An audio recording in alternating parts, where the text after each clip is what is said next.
And honestly, it was really random. My dad was playing a video from one of their festival nights, and it was a full gospel band with like 30 people in the choir and a full like gospel rhythm section, all of them just badasses through and through. And the bassist was just having the time of his life. I mean, sweat just coming off of him, and he's jumping and he's playing all of that like gospel bass goodness, and I was just mesmerized. I was, I think, either 3.5 or 4-ish at the time, and I was just staring up at the TV, and I just went like, oh, I want to play that. And I had no idea what it was, but my dad, obviously being a musician, was like, oh my God, my daughter wants to play bass.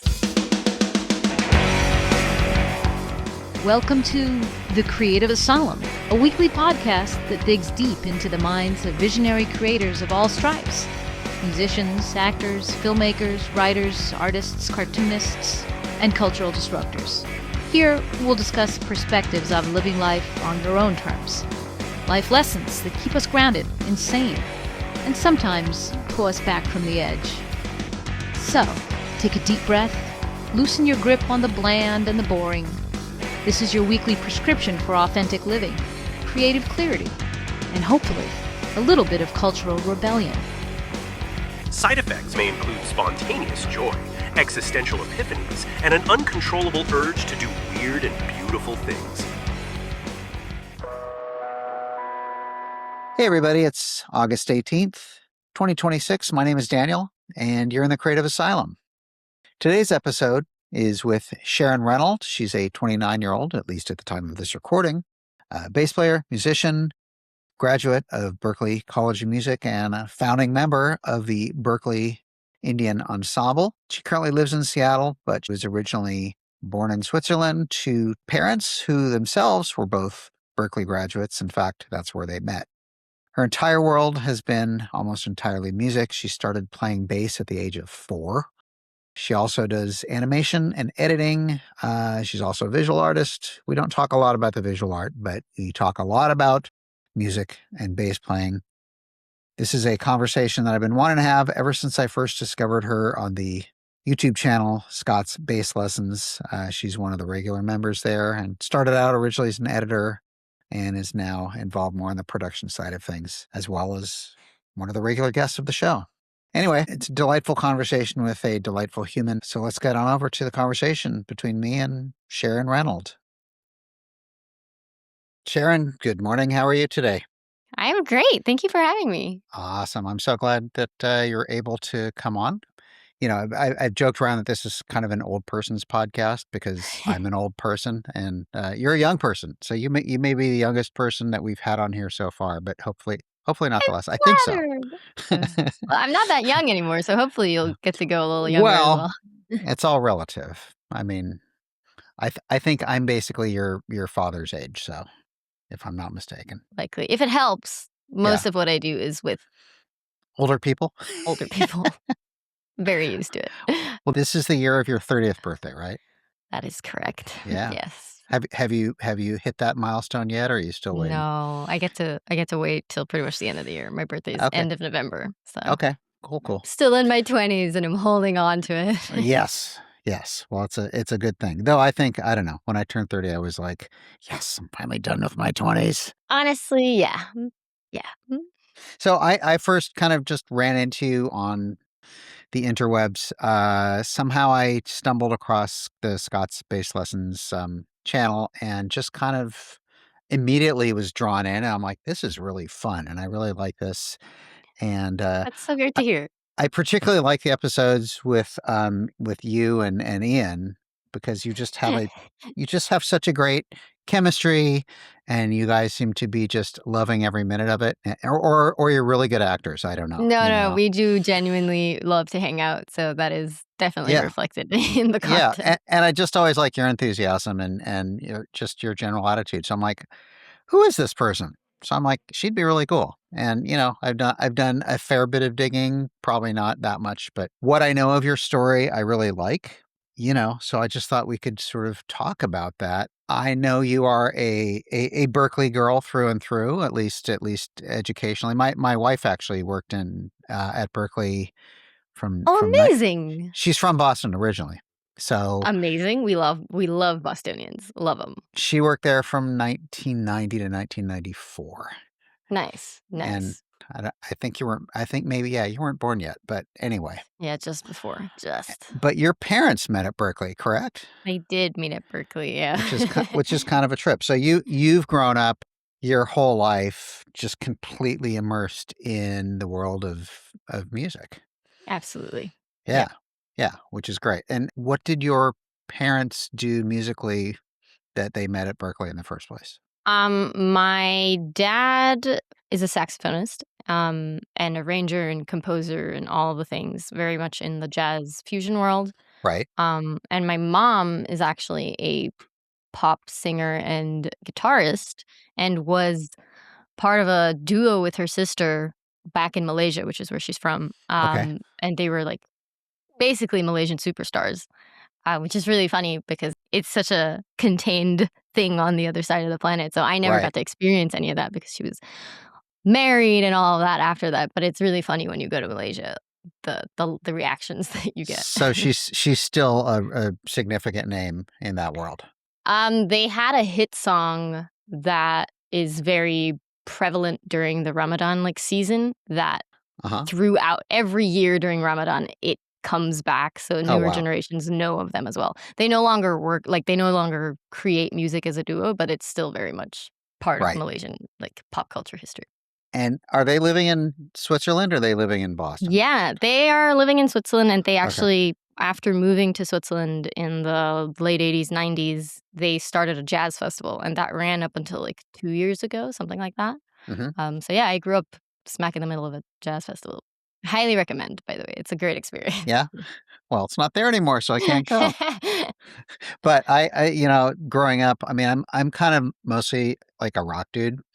Nice. But that said, growing up, I was not playing music. I wasn't playing jazz. But growing up, my mom listened to a lot of jazz. So I grew up listening to a whole lot of jazz. And then in high school, Nice. I was a big fan. And then I really got into fusion and Mm. prog and then later punk. And then I ended up playing in bands in Seattle, where you live now, Yeah. for almost 10 years. But coming from a very different side, having an appreciation for a lot of jazz, but being completely unschooled and self-taught. Honestly, sometimes I think that's the healthier way to get into jazz. Or what do you think about playing in general? What I How getting into playing what's the best genre to start with, or what do you well, mean? okay, so all the people I kind of came up with in the Seattle rock scene, I think for the most part, were all just, self-taught rock and roll, Yeah, beer drinking, party boys. very Seattle, And yeah. and then, and then there's a whole other end of the spectrum being going to school and really learning everything and coming from that perspective. And, I remember I mean, I took a handful of piano and theory classes Mm. back in community college. And, something that used to come up is, well, you have to learn the rules before you can break them. Yeah, I've heard that. Yeah. Definitely. So I don't Yeah. know, being a very much schooled kind of person, what are your thoughts? And I'm not I judging anything, because I think it's all valid.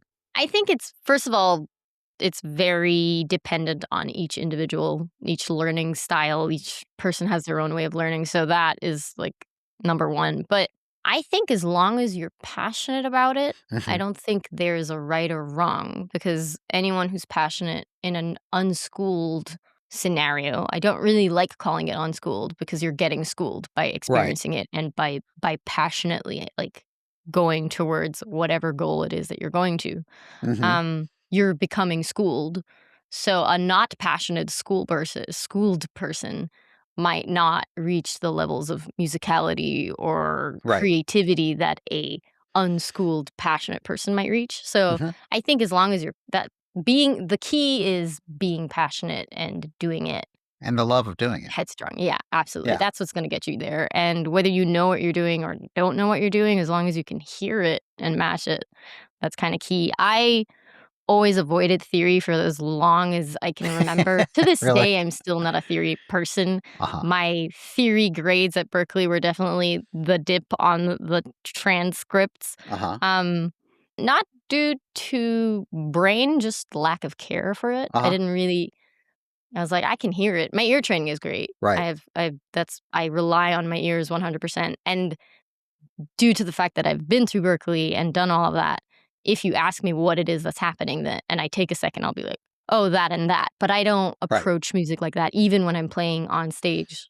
Mm-hmm. I might not even know the key necessarily that I'm in. I'm just feeling But it. And then you just obviously, find it and you know where you are. exactly, like split Yeah. second, and then, yeah, we have all the info if we need it, but I don't necessarily rely on it to actively create or do music. Right. Well, I really love those videos where it's like learning fill in the blank as fast as you can. And Oh, God. I'm like, ah, but it's really fun to watch. I don't ever want to participate. You know what I mean? They're honestly really fun to do. I bet. They're a little the first and second time we did them were, like, terrifying because you don't really know what's happening and you're on camera, obviously. It's a saving grace that we don't do them Live. fully unedited, Yeah. probably. Although we have done them, like, in the behind the scenes in the Mhm. academy. Ian and I did, like, a full live Oh, wow. Sharon learns as fast as possible or something. And Mhm. we actually had an audience for that. That was terrifying, but it was fun. And I think people appreciated seeing the humanity that happens, like, behind the scenes. Mhm. Mhm. But yeah, it's great content. And I Well, hope. also like learning something that somebody else has written or played is in and of itself a particular way of learning. So Absolutely. there's this story from 80, I don't know what, but me and what eventually became the band, we were at a house party over on Capitol Hill, or kind of the central district, in the basement.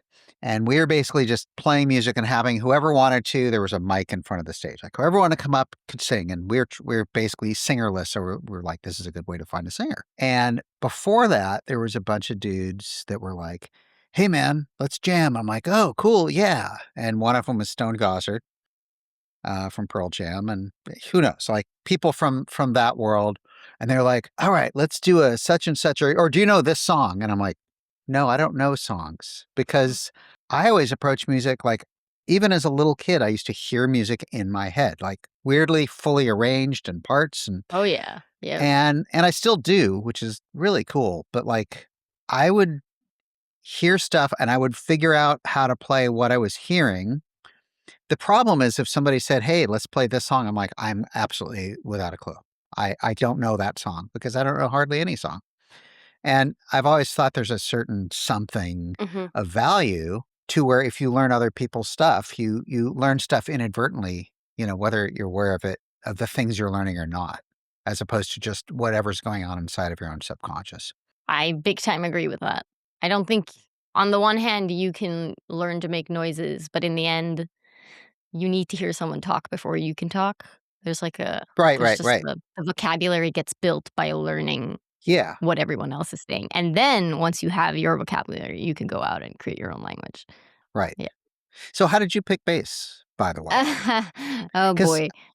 I was doing a little bit of research on your parents just because I knew they met at Berklee, but I knew nothing about them. So I read up a little bit, and then I came across this video of you at age 8 with a bass. I'm like, "Oh my god, this is so cute." And you're playing, I think it's a Ron Carter bass line or something, and I'm like, "No way." So I'm like, "Okay, for starters, you've been playing since you were really young, which is so cool."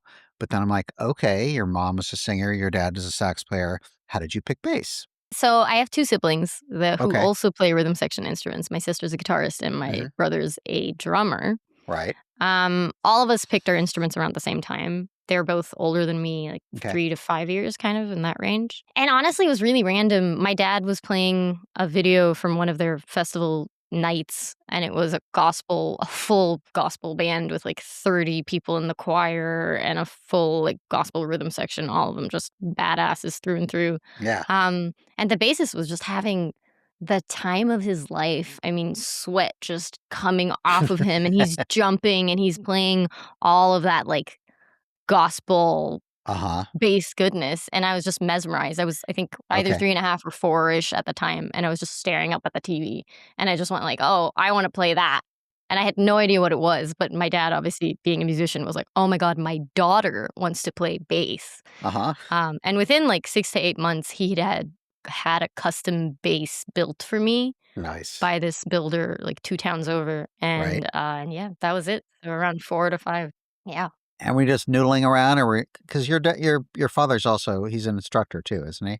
Yeah, yeah, So is he like, okay, I'm going to start teaching you stuff, yeah, from like the get-go. put on the Mhm. record, learn this, learn that. A little bit more theoretic, which is Okay, potentially why I have such an aversion to theory because I was just kind of dropped into theory from the start. sure, sure, I remember I'd barely been able to like, read words, and he dropped me with this like dossier of right. blues theory, and I was just like, I just want to play. and I kept being like, yeah, I read it, and he was like, well, then why don't you get it? And I'm like, well, Because yeah, I'm still developing language. I don't know, yeah, but you're but I also did. developing base language, right? Yeah, exactly. I did learn how to read pretty much from the get-go, so I knew how to read music pretty badly probably, by 4 or 5, and then, yeah, the first bass line I ever learned was a Ron Carter F blues bass line, which is absurd. Now when I hear people tell me what their first bass line is, I'm like, "Oh, man, that's so much more friendly to your brain, you lucky bastard." Well, I originally tried playing guitar, and I wanted to play guitar so bad. And I took lessons, and I bought a guitar, and I rehearsed hours every day, and I just sucked, and I never got over sucking. And then I moved to Seattle in 1981, and my friend who didn't play an instrument was suddenly in a band, and I was totally pissed off about it. I'm like, "But you don't even play. I bought a guitar a year and a half ago." And and then their bass player left, and I'm like, "I'll buy a bass. Can I be your bass player?" Perfect. And suddenly I found, in my case, I found a completely different, like, "Oh, this instrument makes total sense." And I became a reasonably good bass player, and I still, to this day, absolutely suck on guitar. Couldn't tell you why. Guitar is an interesting beast. Mhm. I've definitely tried to spend some time on it, and I can sort of noodle my way through it. I don't know that I'd be able to just like, oh, here's a chord chart, play those chords. I think that would overwhelm me. But I can transcribe onto guitar. That'll work. Bass all the way, I 100%. realized that what it was about bass, in my case, was that I'd grown up listening to all this, like, R&B and jazz. Oh, there you go. And it had seeped in Yep. completely unbeknownst to me, because suddenly it made sense, and the Yep. melodic approach to music and bass lines and everything is like, "Oh, this is my instrument. How cool." It was a language that you already spoke. It was a language that you'd heard so much of that Yeah, you're able to replicate it once you touch the instrument. Totally. yeah. I mean, even though I was playing rock and I was referencing these other genres, still Yeah. it was kind of in there. So who are some of your, I mean, this is kind of one of those nerdy questions, but who are some of your favorite bass players? Oh, that is a really hard question. Okay, let me narrow it down. Who are some of your favorite jazz or fusion bass players? And then similarly, who are some of your favorite rock bass players? So most of my childhood up until my late teens, I was pretty much exclusively doing fusion jazz. So, and in that time, I was just obsessing over like Victor Bailey, Alfonso Johnson, and obviously I had a Jocko phase because I feel like everyone has to at one point sort of have a It's Jocko phase. required, isn't it? Yeah, it kind of is. Those are the top of mind, but then I really did get into, obviously, like, the Yannick Gwisdalas and Tony Gray and people like that just completely opened my world up to a completely different scope of fusion jazz. Mhm. So just modern fusion jazz bassists, and then eventually Hadrian Furrow got into that as well. A lot of transcribing of Hadrian's music. And then rock. I'd probably number 1, without a doubt, is Mhm. Justin Chancellor. Awesome. I love that. Obsessed. Yeah. Can't stop listening to all of that. Well, Um, the whole band. I mean, yes. I'm assuming you've seen Tool. I haven't seen them wait a minute, let me think about this.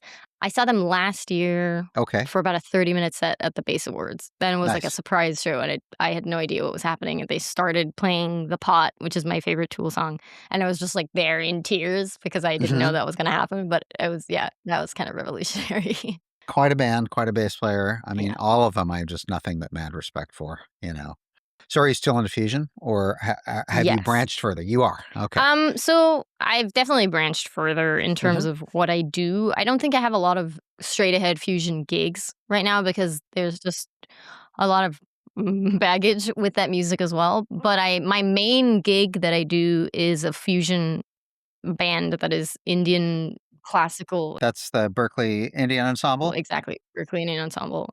Indian classical fusion with prog, and prog is honestly, let's face it, kind of adjacent to fusion jazz. Like, it's very complex. Well, that was me in high school. It was Exactly. fusion in Prague, and Yeah. then I moved to a city where fusion and Prague were like dirty words, which is where you live now. But I haven't lived there in 20 some odd years, so I don't know if that's changed. But I found a good circle. It's not that yeah, dirty in this circle, but it yeah, it's it definitely an shouldn't be. interesting It shouldn't yeah. be. I mean, I think that kind of musical snobbery is pointless. You know, Do you have favorite bassists within fusion and rock? of course. Well, Justin Chancellor in rock is right up there. Yeah, it has Chris to be. Squire, Hell yeah. Oh my god, I forgot you about him. know, Yeah. and I've always had a huge fondness for John Entwistle as well. Oh, The Who. Yeah. Yeah.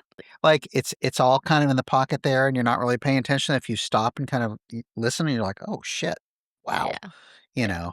His attack and everything. He's such a muscular player, but he's Yeah. just and if you watch video of him, you're like, "Huh?" Because he's just he So looks stoic. bored.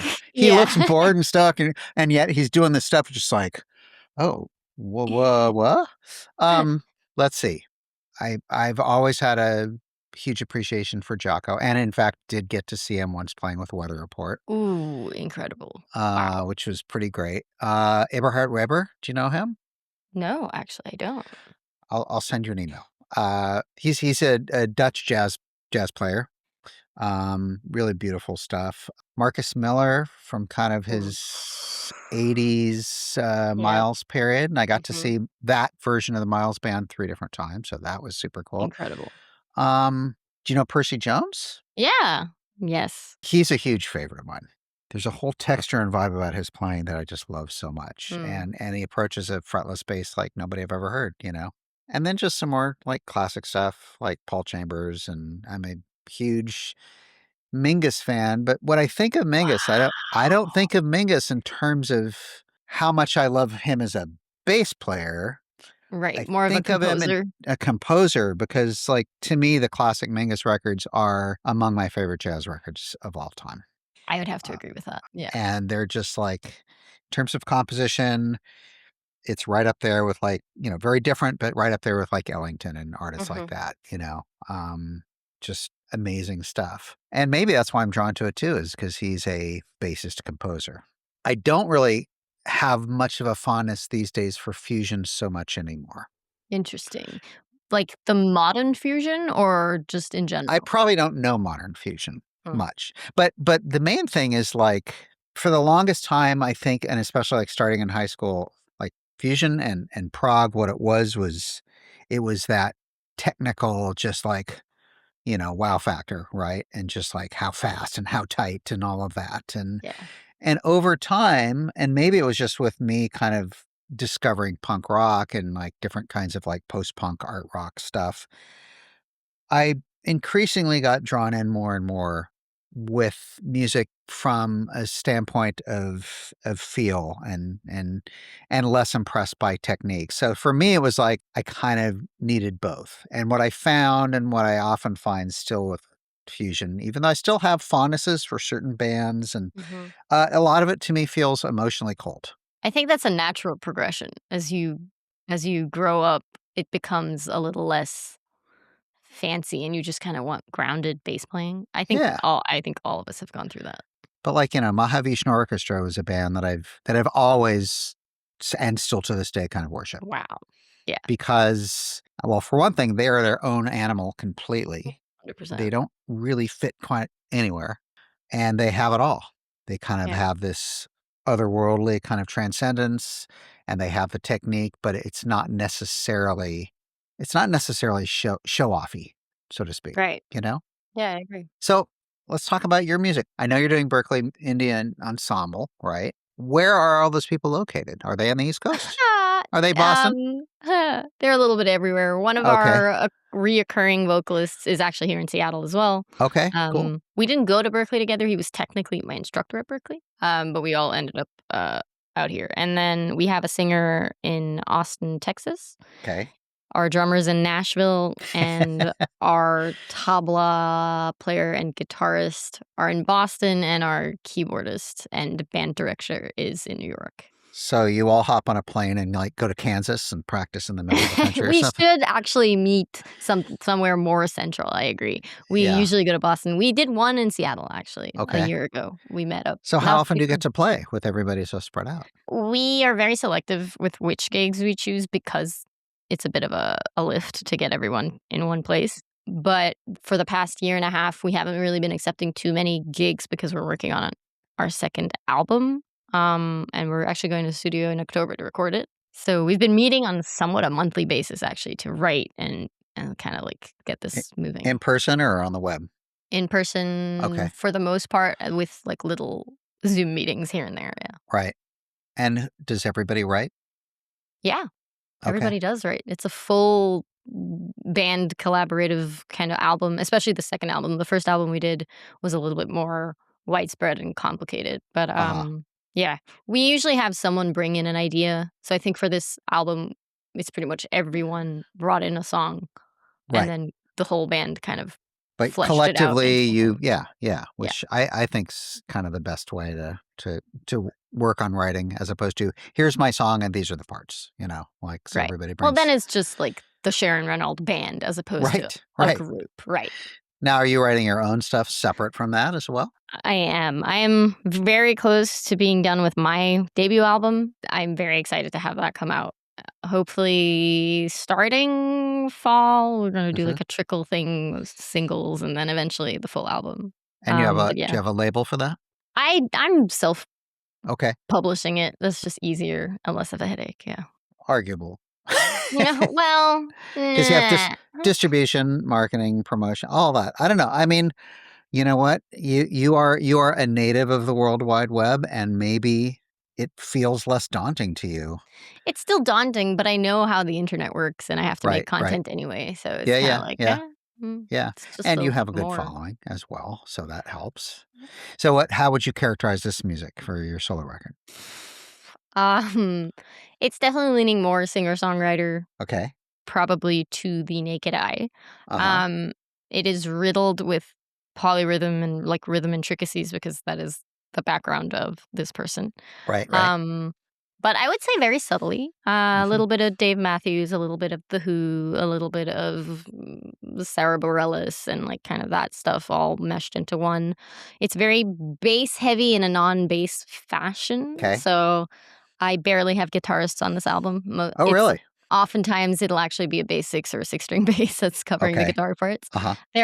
There's a little bit of guitar, but not that much actually. And And are then are you the person playing guitar on those tracks? I am the person playing guitar on most of the tracks. There's Okay. one section that has the guitarist from the Indian Ensemble playing guitar. Okay. Very cool. Yeah. Yeah, and then drums is the drummer from the Indian Ensemble, who's been one of my best friends for the past 10 years. Forever. Yeah. Are you recording it all in Seattle or somewhere else? I recorded drums in Boston because that's where we meet up, and it's just cheaper to just when we meet up in Boston for the Indian Ensemble, we just knocked out those parts. And then we have one last song that we have to record that I'll likely go to Nashville to record. Seattle is a little pricey on studios. Is it? I haven't been there. I've Comparative to Nashville, definitely. Yeah. But yeah. So it's actually cheaper to fly myself out. Where did you record in Seattle? I probably don't even know the studio, but I thought I should I ask. haven't recorded in Seattle you because at every all? time I do my Oh. research, I'm like, It's too much. too much, not really worth it. Right. So Interesting. and I have a perfectly decent setup here for myself, so I don't have to Right. go and spend money on that. Drums is kind of another thing, right? Yeah. So we recorded in Boston. So are you going to tour once you come out with a record? That is a great question. I would love to. It kind of depends on all of the commitments and how they line up. The Indian Ensemble is also going to try going on tour next year. I'm part of another Seattle-based band here that is slowly making small waves, which is great. And then my music, so it's kind of like Okay. What's the other band in Seattle? So the Seattle band is called Yellow Crane, and it's kind of like alt rock, noir, dipping its toe in prog kind of stuff. Okay. Yeah, it's fun music. You guys have a website or a presence? We do have a website. I actually don't quite remember what it's It's okay. yellowcrane.something.com. I'm only asking because I want to make sure to include it in the show notes on YouTube. We do have 2 EPs out on Spotify with Yellow Okay. Crane. So you can definitely go check those out. And we have a third one in the making right now, and that'll Wow. come out. So are you able to make your life and make your living entirely with music? That depends. On? That depends on what you consider music. Um, Okay. for a long time, I was doing that. Hmm. It's obviously a bit of a hustle. Eh, Um, so probably for the better part of my 20s, I was actually completely living off of music and just doing every gig left and right that you right. could probably possibly imagine. Got tiring, Hmm. and then during COVID, I took the SBL job, the Scots Bass Lessons job. So that is Okay. technically still working in music, but it is the thing that allows me to not do the wedding gigs Right. um, Right. every weekend. So I would say it's still working in music because it's so heavily within the industry. Sure. Sure. Um, How did you originally connect with those folks? I got really into editing during COVID, video editing and animating, Right. because I just wanted to take a break from music because I'd been doing it for like 20 something years at that point. And I just wanted to shut off a little bit. So, there's no gigs anyway. I just decided to hop over to a different creative outlet. And lo and behold, eventually they put out a job application for Oh, wow. looking for an editor. Ideally, they're also a bassist. And I was like, that sounds like someone I know. And I got the job. And so that's That's how I right. started, and then slowly snuck my way into content creation. And Right. here I Right. am. Yeah. That's so cool. I love it when things happen the way they're supposed to. How many other applicants filled both of checked both of those? Probably not many. It's a great question. I feel like these days, most musicians have to have some sort of a skill set in video editing, I guess. I guess you're probably right. I guess I have a little bit of that skill set, even though I don't think I do.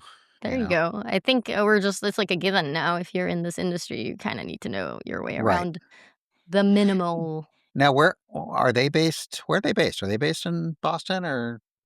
They're based in the UK. So Oh, Scott's really? originally from Leeds. Yeah. So Yeah. we work on Leeds hours. So moving to the West Coast was definitely a questionable decision on my part.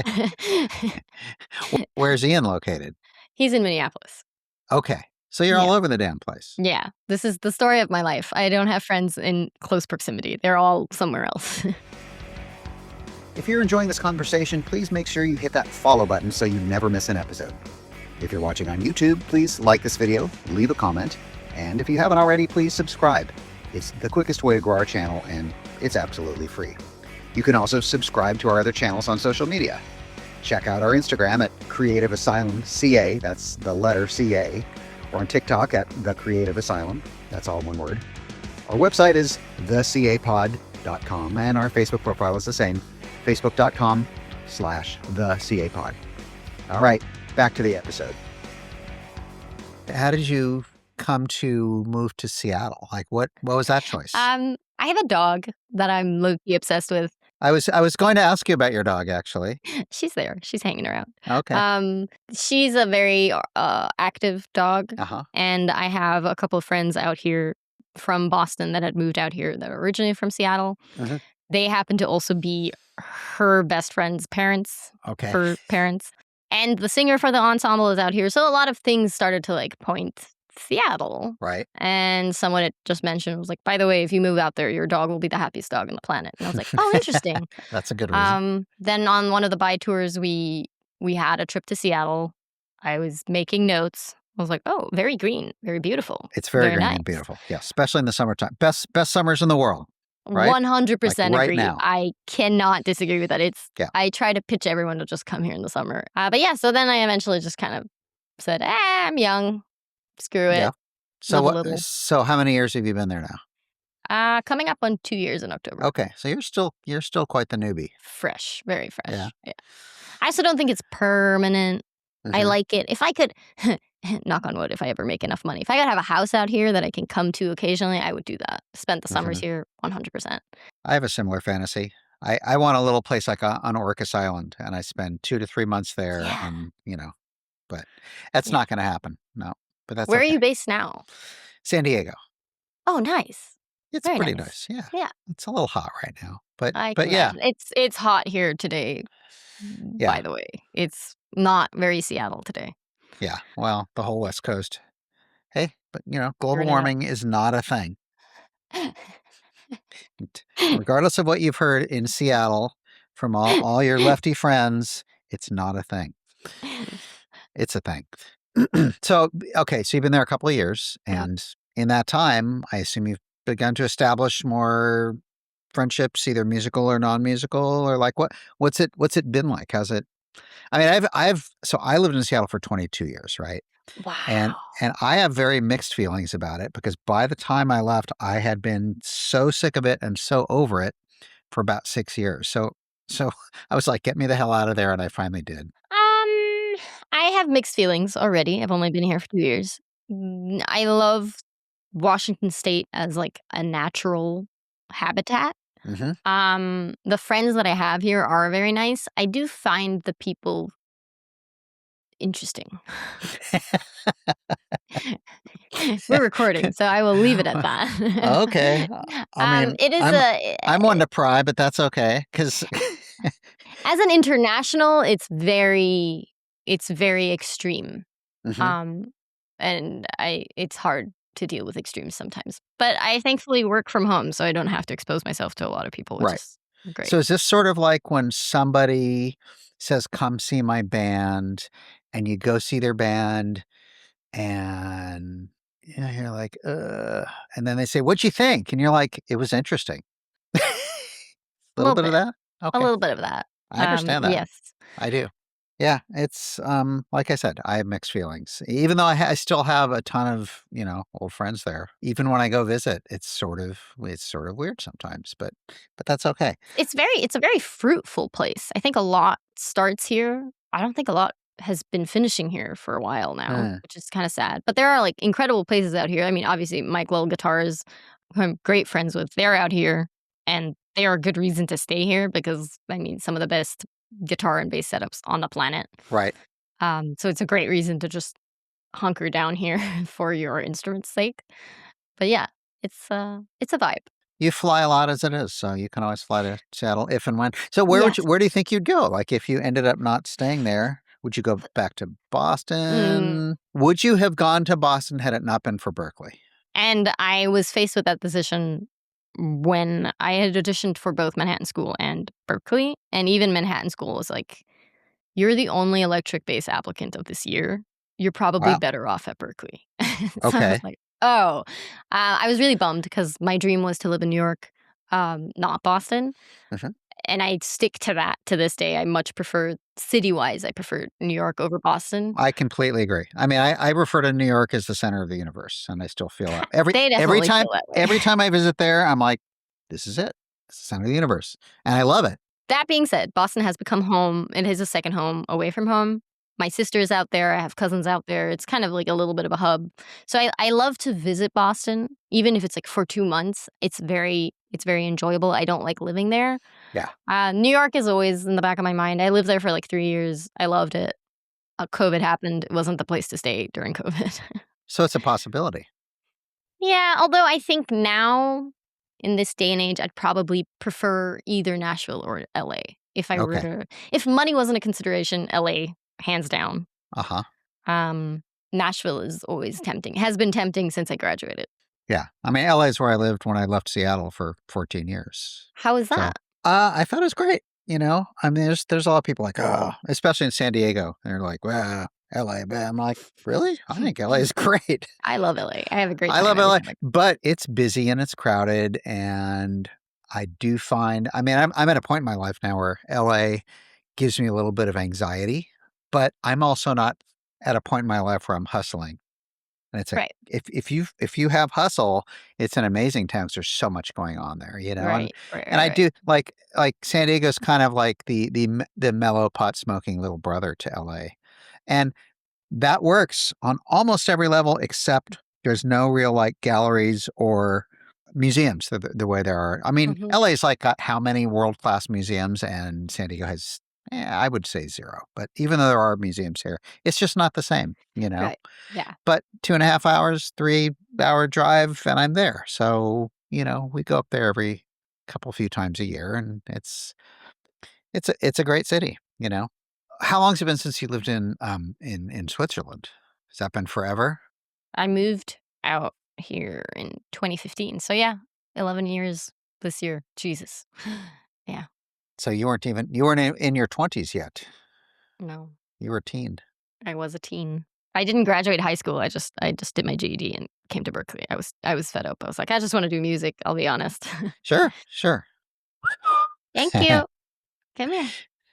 Good girl. Let's see her. Can I see her? Jerry, you want to come say hi? You can do this. Up, up, up. There we go. Oh, cutie. Oh, there you go. Now, how old is she? She's 5, or she's Okay. turning 5 in September. Anyway. Okay. Yeah. Little cutie. She is a cutie. Very hyperactive. Is she Aussie mix? She's a full Aussie, actually. Okay. Yeah. Yeah. So, you are. yeah, those are energetic dogs. Yes, they are. Very smart, though. I like it. I like a challenge. Yeah. And does she play bass? She likes to think she does, but she is well acquainted with the bass world. She's there for all of the interviews that we do in LA. So she has met everybody, and she has pictures with everybody.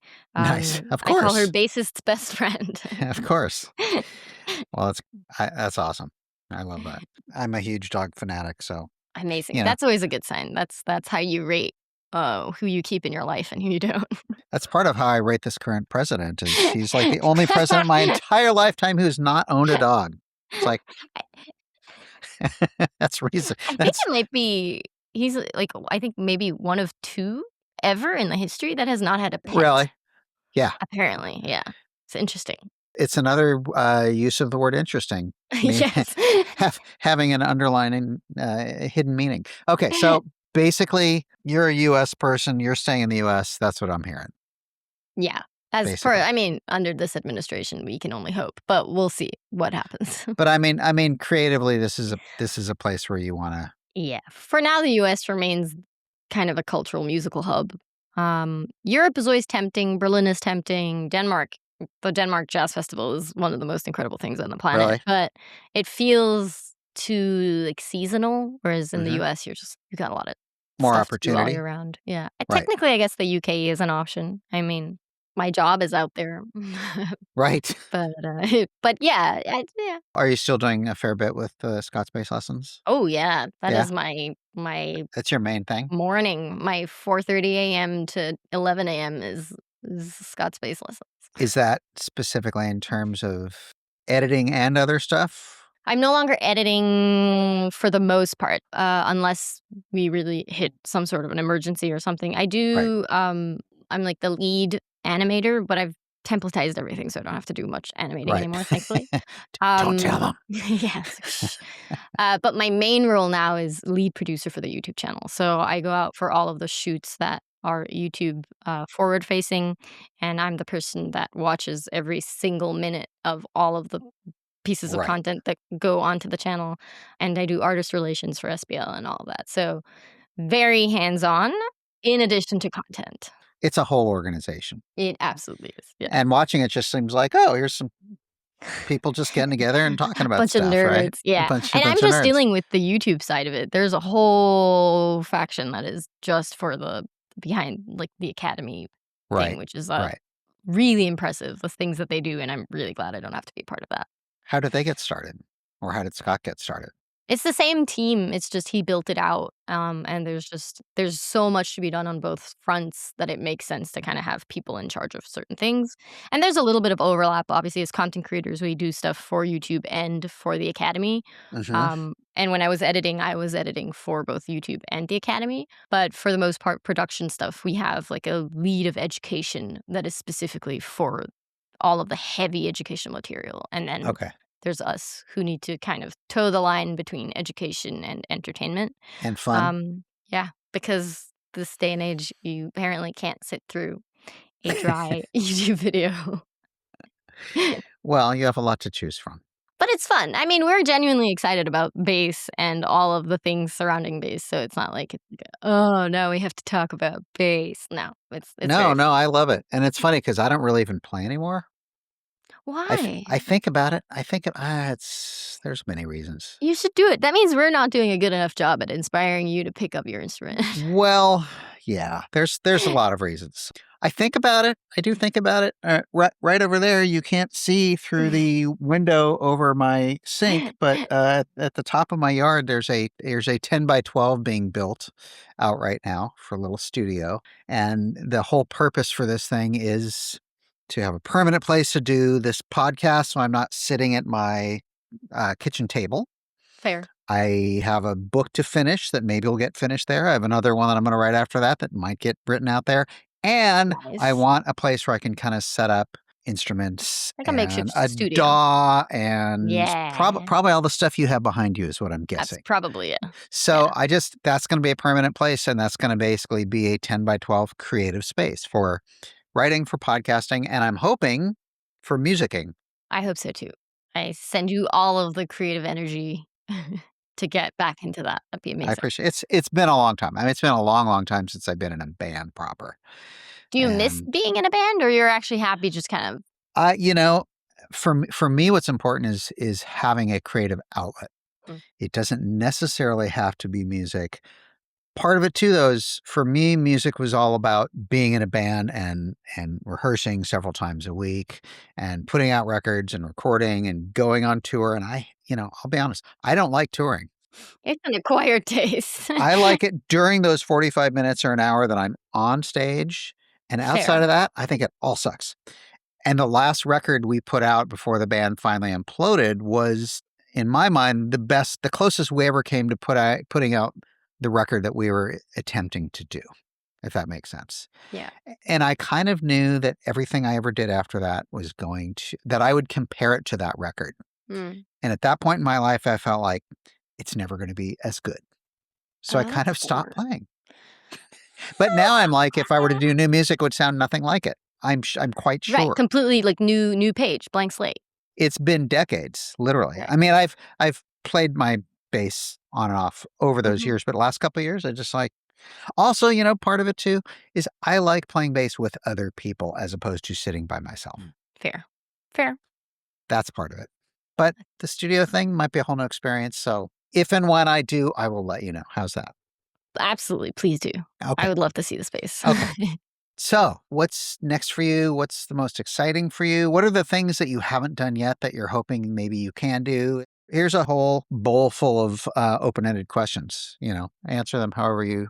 Um, I mean, like I said, you're the youngest guest we've had, so you have an entire world of opportunity ahead of you, which is really, really exciting. I kind of moved out here with the hopes that I would have time to myself and just kind of hunker down and like work on my craft and build my socials and do that. And I've done that, and I really feel like it's paid off already just after a year and a half. So for now, it's kind of doing more of the same, just kind of building up an audience of like-minded people to eventually then release music to more regularly. But yeah, the goal is to go on the road more often, do more music and just creative related things. I'm also in the arts in terms of like I draw and I animate and stuff like that. So all of that stuff definitely excites me. As of right now, I don't think I've ever said this in my life. I'm really happy with what the trajectory is of kind of like where my cannons are aimed. And I kind of want to pursue that target for a little bit and see how that goes. So maybe check in with me in like a year or two and see if I'm still in the same place. But yeah, I'm pretty happy.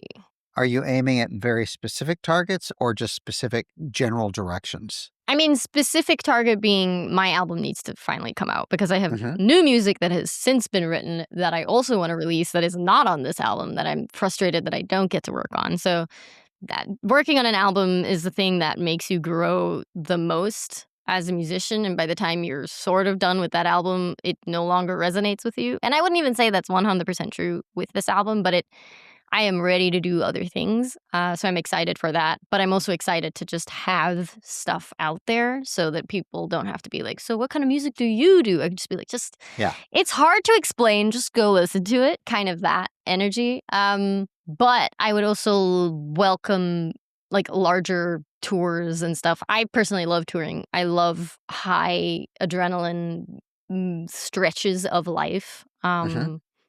I find myself to be more productive during that time. Like if I'm mentally stimulated by something, I just keep going into the night. And I'll just work until 3 a.m. Sleep becomes something that my body doesn't really need. I like that. I'm for the time being, while I can get away with it. Sure. I want to milk it for as long as I can. Absolutely. And then music, dog, and eating great food. That's my goal for the next 2 to 5 years. Or for the rest of your life.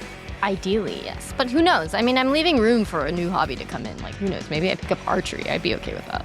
Okay. Yeah. Like, I'm not putting limitations on myself here. Wherever it goes. Thanks so much for listening to this episode of The Creative Asylum. A quick favor before you go. If you liked this conversation, please be sure to follow and subscribe wherever you get your podcasts. New episodes drop every Tuesday at 10. You can find us on Instagram and on YouTube at Creative Asylum CA. That's Creative Asylum and the letters CA. Our website is thecapod.com. And our Facebook is the same, facebook.com/thecapod. Until next week, when we'll have a new conversation with another creative disruptor, stay creative in life and at work.